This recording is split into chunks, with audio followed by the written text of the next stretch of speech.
हाँ जी, नमस्कार। क्या हाल है दोस्तों? आप सभी का स्वागत है हमारी एक नई वीडियो में।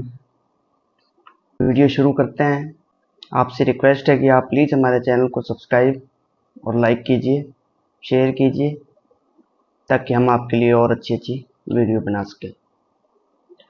तो 22 अप्रैल 2025 को पहलगाम के अंदर आतंकवादी हमला हुआ, जिसमें 27 लोगों की हत्या हो गई, और हत्या भी उनके नाम पूछकर, उनका धर्म पूछकर, और यहाँ तक सूचना है कि कपड़े तक खुलवाकर चेक किया और उन्हें कलमा तक पढ़ाकर देखा गया कि ये हिंदू हैं या मुसलमान।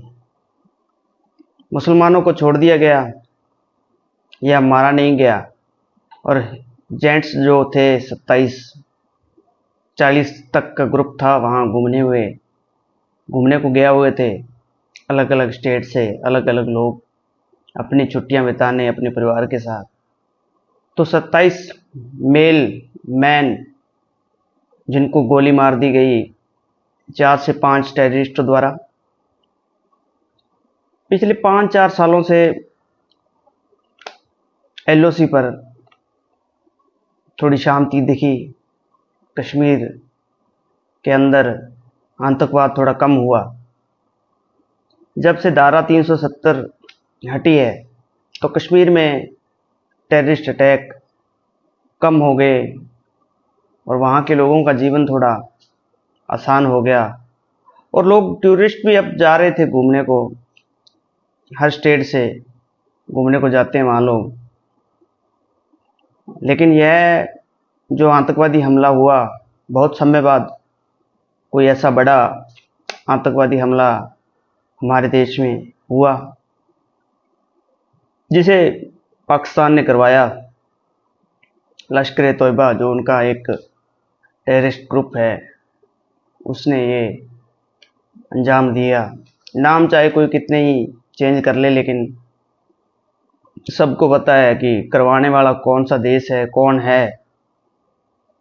और वो लोकल का सहारा लेकर, लोकल से जानकारी लेकर ऐसे टारगेट को अंजाम देते हैं। तो बड़ा दुख हुआ न्यूज़ सुनकर। पूरा देश इस शोक की न्यूज़ में डूबा हुआ है 2-3 दिन से। चाहे आप कोई मीडिया न्यूज़ चैनल लगा लो, चाहे कुछ भी देख लो, हर जगह पहलगाम में हुए आतंकी हमले की बात हो रही है, और लोग उस पर अपनी अलग अलग टिप्पणियां दे रहे हैं। तो मेरा तो सभी भारतवासियों से यही अनुरोध रहेगा कि प्लीज़ दुख के घड़ी में एकजुटता दिखाओ। 27 लोग नहीं मरे वहाँ पे, 27 से डबल आप लगा लो। कईयों की शादियां हुई हुई थी, कईयों की नहीं हुई, कईयों के बच्चे थे साथ में। तो 27 परिवार के 27 से कई ज़्यादा परिवार तबाह हो गए, जिनके अपने चले गए। जो जख्म उनको ये मिला है 22 अप्रैल को, उनकी ज़िंदगी से ये जख्म पूरी ज़िंदगी नहीं जाने वाला। तो प्लीज़ अपने एंटरटेनमेंट का सामान मत समझो इस न्यूज़ को या ऐसी घटना को। तो प्लीज़ एकजुट हो। कुछ और नहीं कर सकते तो अपने देश की सरकार और अपने देश की फौज के साथ कम से कम खड़े हो जाओ, और उनके परिवार को, जिनके अपने गए हैं, उनको थोड़ी सांत्वना देने की कोशिश करो। कहीं भी लिखो, अच्छा लिखो। तो हमारी सरकार ने भी कुछ डिसीजन लिए हैं पहलगाम आतंकी हमले के बाद। नरेंद्र मोदी साहब, प्रधानमंत्री साहब, जो कि सऊदी अरब के दौरे पर गए हुए थे, वो अपना दौरा बीच में छोड़ के वापस आए। और राजनाथ सिंह जी, अमित शाह जी, उन्होंने भी कश्मीर की यात्रा की। तो दोस्तों, कश्मीर की जो बॉर्डर एलओसी है, वो अपने बॉर्डर की जैसे नहीं है। जैसे मैं राजस्थान का रहने वाला हूँ, तो हमारे यहाँ एक तरह से बॉर्डर लगा हुआ है, तो किसी का आना जाना बड़ा मुश्किल है।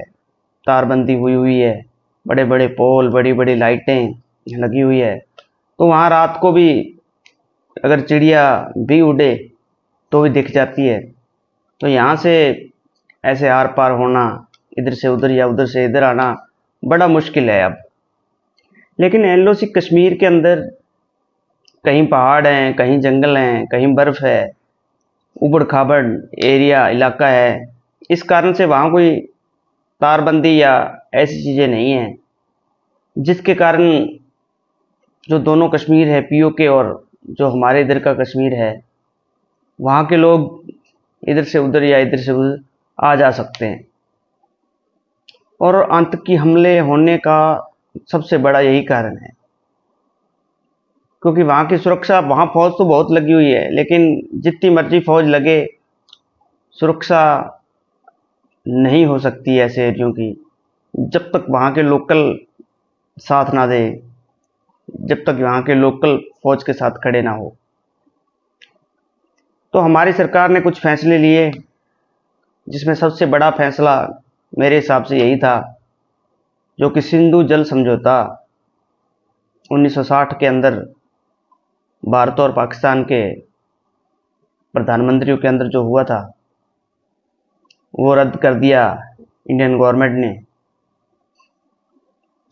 जिसमें से 3 नदियों का पानी पाकिस्तान को मिलता था, जिसमें मेन नदी सिंधु नदी थी, जिसका 80% पानी पाकिस्तान को मिलता था, और पाकिस्तान का गुजरात, पंजाब के एरिया में सिंचाई जिस नदी से होती थी, उनमें से सबसे बड़ी नदी सिंधु नदी है। उसी का ही पानी आगे सिंध तक जाता पीने के लिए। तो भारत ने वह समझौता रद्द कर दिया। अब समझौता रद्द करने का ये मतलब नहीं है कि समझौता रद्द करते ही भारत ने पानी बंद कर दिया। इतना पानी इधर से उधर लाने में या ले जाने में कोई ऐसे तो है नहीं कि किसी ट्रक या गाड़ी में डाल कर लिया जाएगा। उसके लिए प्रॉपर डैम बनाना पड़ेगा, प्रॉपर नदियाँ बनानी पड़ेगी। तो प्रॉपर नदियाँ बनानी पड़ेगी, प्रॉपर पानी की व्यवस्था करनी पड़ेगी, तभी जाके इस पानी को रोक सकते हैं। और बरसात के मौसम में इस नदी के अंदर इतना पानी हो जाता है कि बाढ़ भी आ जाती है। तो इसका प्रॉपर ट्रीटमेंट करना पड़ेगा, तभी जाकर इस फैसले पर अमल हो सकेगा। और दूसरा, इंडियन गवर्नमेंट ने फैसला लिया है कि प्रॉपर जो पहले अटारी बॉर्डर पर लोग इधर से उधर आते जाते थे वीज़ा द्वारा, उसको प्रॉपर बंद कर दिया गया। तो वीज़े तो पहले भी मुश्किल से मिलते थे। 370 जब से हटी है, तब से आपस में व्यापार बिल्कुल बंद था। थोड़ा बहुत व्यापार कोई नाम मात्र होता था, जो कि दोनों देशों के बीच में था। लेकिन अब बिल्कुल दोनों देशों ने आपस में ना इधर से उधर कोई वीज़ा मिलेगा इंडियन गवर्नमेंट द्वारा, और ना ही उधर से। दोनों बॉर्डर बिल्कुल सील कर दिए हैं। तो यह फैसला तो मेरे हिसाब से तो सही है, क्योंकि अगर एक तरफ आप टीमों की क्रिकेट खेल रहे हो आपस में, और दूसरी तरफ लोगों को आने जाने के लिए रोक रहे हो, तो यह फैसला तो फिर सही नहीं है। जहां आपको फ़ायदा दिखे वहां आप खेल लेते हो, मैच खेल लो, चाहे वो फिर सऊदी अरब में भी क्यों ना हो। दुबई के अंदर जैसे चैंपियन ट्रॉफी के मैच खेले गए, या एशिया कप या वर्ल्ड कप के मैच जैसे खेले जाते हैं, तो ऐसे तो नहीं होना चाहिए। जब किसी आम इंसान, आदमी, आम जनता को रोक है इधर से उधर जाने पर, जैसे कहीं के हमारे सिख भाइयों के धार्मिक स्थल पाकिस्तान के अंदर है, जो कि करतारपुर कॉरिडोर द्वारा इधर से उधर उन्हें वीज़े मिलते हैं और वो अपने धार्मिक स्थलों पर जाते हैं, तो या तो फिर बिल्कुल ही बंद हो, और अगर वीज़े बड़ों के लिए मिल जाएं, इंडियन टीम को मिल जाएं, और व्यापार भी थोड़ा बहुत होता रहे, तो आम जनता को भी रिलीफ मिलना चाहिए। मेरी तो यह सोचना है। लेकिन हमारे देश के कुछ लोगों की सोच में थोड़ा डिफरेंस है। कुछ लोग तो गवर्नमेंट का साथ दे रहे हैं और कुछ को मैंने ऐसे भी लिखते हुए देखा कि यह तो बीजेपी की एक साजिश है और वोट के लेने के लिए किया गया है। तो इंडिया इतना बड़ा देश है, भारत के अंदर चुनाव तो कहीं ना कहीं होते रहते हैं और हमारे देश की राजनीति अब अभी तक इतनी भी नीचे नहीं गिरी कि किसी की जान की कीमत वोट लेकर पूरी की जाए। तो मैं तो ऐसी चीज़ों को नहीं मानता कि कोई भी देश की नेता या गवर्नमेंट ऐसा डिसीजन लेती होगी कि कहीं किसी को मारकर या किसी पर गोलियां चलाकर वोट ली जाए। हाँ, वो धर्म के नाम पर लोगों को बांट सकते हैं, सरकारें अपनी राजनीति के अंदर बहुत कुछ करती है, लेकिन इस हद तक नहीं जाती। तो हमारे लोगों की सोच थोड़ी डिफरेंस है। कुछ लोग अभी भी पाकिस्तानियों के खिलाफ हमदर्दी दिखा रहे हैं और कुछ लोग गवर्नमेंट का साथ दे रहे हैं। तो इस बार कश्मीर के लोगों ने भी बहुत बड़े प्रदर्शन किए और गवर्नमेंट का साथ दिया, क्योंकि अब तक कभी भी कश्मीर के अंदर टूरिस्टों पर हमला नहीं हुआ था। हाँ, फौज पर हमले होते आए हैं, उरी हो और भी कई आतंकी हमले हुए हैं, लेकिन सीधा टूरिस्टों पर अभी तक कोई मैंने तो हमला नहीं सुना अपने जीवन में। लेकिन इस बार सीधा ही आम जनता को टारगेट किया गया और यह शायद टारगेट इसलिए किया गया क्योंकि 370 के हटने के बाद आम लोगों का, दूसरी स्टेट के जैसे आम जनता है, उनका कश्मीर के अंदर आना जाना आसान हो गया। टूरिस्ट इधर से उधर आ जा रहे थे, लोगों को रोजगार मिल रहा था। और कश्मीर का जिस हिसाब से मौसम है, वहाँ के लोगों का रोजगार टूरिस्ट आते जाते हैं उनसे जुड़ा हुआ है। तो उनका मेन काम यही है। लोग इधर से उधर जाते हैं तो होटल का रूम भी लेते होंगे, किसी होटल से वो खाना भी खाते हैं, कोई टैक्सी भी लेता होगा वहाँ से, किसी गाइड को भी करते होंगे। तो हजारों लोगों का रोजगार टूरिस्टों से जुड़ा हुआ है कश्मीर में। और ये घटना ऐसे मौके पर हुई है क्योंकि इस समय अब यहाँ हमारे पूरे देश में गर्मी है और यही मौसम होता है जब कश्मीर के अंदर लोग अपनी छुट्टियां बिताने घूमने जाते हैं।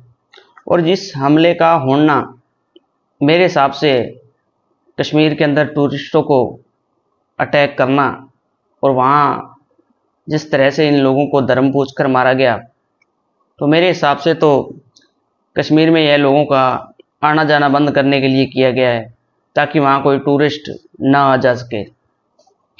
इससे वहाँ के आम जनता को, आम लोगों को बड़ा नुकसान होगा क्योंकि उनकी अर्थव्यवस्था इसी रोजगार से चलती है। कोई चार इधर से उधर जाते हैं लोग तो होटल वाले का होटल, उसका भी रोजगार चलता है, टैक्सी वाले का भी रोजगार चलता है, चाय वाले का भी रोजगार चलता है, खाने वाले का भी रोजगार चलता है। तो कुछ फैसले पाकिस्तान सरकार ने भी भारतीय गवर्नमेंट के खिलाफ लिए। उन्होंने अपना एयर स्पेस बंद कर दिया भारत के हवाई जहाज़ों के लिए और शिमला समझौता वो कह रहे हैं कि हम रद्द कर रहे हैं। बल्कि शिमला समझौते में तो ज़्यादा फायदे पाकिस्तान को ही थे, क्योंकि अगर सैनिक छोड़े गए वो भी उनके थे। तो अगर ज़मीन दी गई जो भारत ने 1971 में ली गई थी वो भी उन्हें वापस दी, सिंध की, तो वो भी उनके फ़ायदे का था। वो रद्द करे ना करे उसका कोई इंडियन गवर्नमेंट पर ज़्यादा मेरे हिसाब से फ़र्क पड़ने वाला है नहीं। लेकिन इस बार गवर्नमेंट थोड़ी मूड में दिख रही है, कुछ करने के लिए शायद सोच रही है। जिस हिसाब से सेना की इधर से उधर मूवमेंट हुई,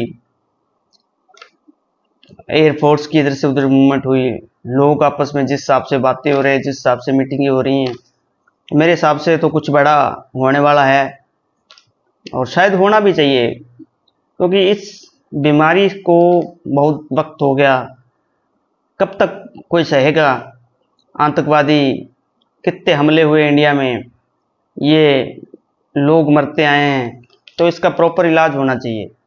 और मेरे हिसाब से तो फिर इस बार आर या पार हो ही जाना चाहिए, या तो बिल्कुल बंद हो जाए और या फिर आप बिल्कुल हार ही मान लो और कहो कि जो हो ठीक है, बस चल रहा है जो चल रहा है। लेकिन पाकिस्तान के अंदर इस वक्त ना ही तो कोई सरकार के पास इतनी कोई पावर है, जो उनके पास जहाँ वहाँ आपको पता ही है किस के पास पावर होती है, वहाँ ओनली आर्मी के पास पावर है। जो करती है वो आर्मी करती है, चाहे वो आतंकवादियों को शह देना हो, चाहे कहीं टेररिस्ट अटैक करना हो, तो वो सब कुछ जो करवाती है तो वो पाकिस्तान आर्मी करवाती है। और जिस हिसाब से बलूचिस्तान में टेररिस्ट अटैक हो रहे थे, तो मेरे को तो किसी बात का शक नहीं है कि यह पाकिस्तानी आर्मी द्वारा करवाया गया एक अटैक है जो पहलगाम में हुआ।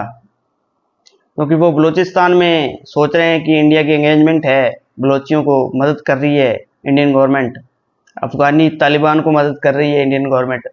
तो इसका बदला लेने के लिए उन्होंने यह कश्मीर के अंदर पहलगाम के अंदर पर्यटकों पर हमला करवाया, आम जनता पर, निहत्थे लोगों पर हमला करवा दिया। यह एक कायराना हमला है पाकिस्तान गवर्नमेंट द्वारा, पाकिस्तान की आर्मी द्वारा। वो हमेशा खुद तो कुछ कर नहीं सकते, आम लोगों का सहारा लेते हैं वो मारने के लिए दूसरों को या लोगों को तंग करने के लिए। पाकिस्तान आतंकवाद पूरे वर्ल्ड, पूरी दुनिया में फैलाने वाला देश, एकमात्र देश पाकिस्तान है। आतंकवाद को जन्म देने वाला यही देश आज इसी आतंकवाद से जूझ रहा है। खुद तो वो मरे हैं ही, साथ में इधर उधर के देशों को और तंग कर रहे हैं, कहीं विस्फोट करवा दिया, कहीं हमला करवा दिया। तो मेरा तो सभी भाइयों से यही रिक्वेस्ट है कि प्लीज़, एक दुख की घड़ी है पूरे देश पर, 27 परिवार उजड़ गए, 27 लोगों की जानें चली गई। तो आप प्लीज़ हमारे गवर्नमेंट का साथ दीजिए, उनके साथ खड़े होइए। और दूसरा मैं एक बात खासकर हमारे सोशल मीडिया के दोस्तों को कहना चाहूँगा कि बहुत सारे हमारे दोस्त, हमारे भाई जाकर पाकिस्तानी यूट्यूबरों को देखते हैं, उनके चैनल सब्सक्राइब किए हुए हैं, और तो और उन्हें पैसे तक भेजते हैं, उनका कंटेंट जाकर देखते हैं। तो मेरी सभी भाइयों से हाथ जोड़कर यही रिक्वेस्ट है कि प्लीज़ आप, अगर वो कुछ और नहीं कर सकते तो प्लीज़ एक काम कीजिए, आप प्लीज़ पाकिस्तानी यूट्यूबरों को देखना छोड़िए। क्योंकि पाकिस्तान में हर एक बंदे की एक ही सोच है, जिस हिसाब से वो हिंदुओं के लिए या इंडिया के लिए सोचते हैं। तो आप प्लीज़ पाकिस्तानी यूट्यूबरों को देखना छोड़िए, थोड़ी अपनी गैरत को हाथ मारिए और आप प्लीज़ उन्हें अनसब्सक्राइब करियो, चाहे वो क्रिकेट पर एनालाइज करने वाले यूट्यूब चैनल हो या फिर किसी और तरह की कोई न्यूज़ चलाने वाले पाकिस्तानी। क्योंकि पाकिस्तान का डिजिटल मीडिया ओनली इंडिया पर चलता है। पीएसएल का इंडिया के अंदर बैन होना, सबसे ज़्यादा देखने वाले पीएसएल को हमारे लोग, स्कोर चेक करने वाले हमारे लोग, सब देखने वाले इधर से हमारे लोग देखते हैं, तभी उनका दाना पानी चलता है। तो आप प्लीज़ हमारे यहाँ के लोगों को देखिए, यहाँ के लोगों की वीडियो देखिए, हर तरह की वीडियो हमारे लोग बनाते हैं। तो अपने देश के लोगों को सपोर्ट कीजिए और प्लीज़ प्लीज़ प्लीज़, और नहीं तो 27 लोगों को श्रद्धांजलि देने के लिए पाकिस्तानी यूट्यूबरों को देखना छोड़ दीजिए आप। मेरी तो यही रिक्वेस्ट है आप सभी से, क्योंकि थोड़ी तो गैरत करिए यार। एक तरफ वो आपकी जान ले रहे हैं और एक तरफ आप जाकर उन्हें कमेंट कर रहे हैं, उन्हें व्यूज़ दे रहे हैं, उनका दाना पानी चला रहे हैं। तो क्या अगर आप एक दिन किसी और को देख लो, धीरे धीरे आदत डाल लो देखने की, प्लीज़ आप पाकिस्तानी यूट्यूबरों को देखना छोड़िए। मेरी आप सभी भाइयों से यही रिक्वेस्ट है। तो आप सभी भाई हमारे चैनल को सब्सक्राइब कीजिए, लाइक कीजिए, शेयर कीजिए, और अगर हमारी वीडियो आपको अच्छी लगी तो आप प्लीज़ हमें थोड़ा प्रोत्साहन दीजिए। और वीडियो देखने के लिए आप सभी भाइयों का बहुत बहुत धन्यवाद, शुक्रिया।